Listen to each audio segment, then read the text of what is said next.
bwemba mukola amateeka sooka ogeeteekemu kyova nakola testi nsaba omukulu wa poliisi omu ne minisita omu batusibireko mu kaduukulu ka poliisi okumala ennaku 3 bajja vaayo bonna bazirise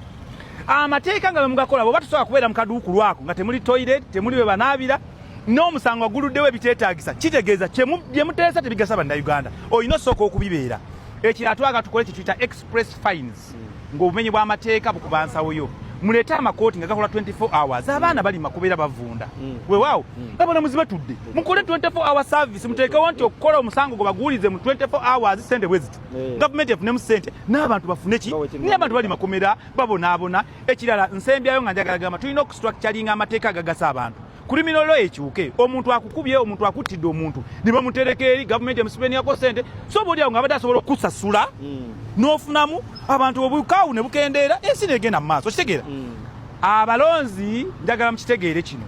ffe okujja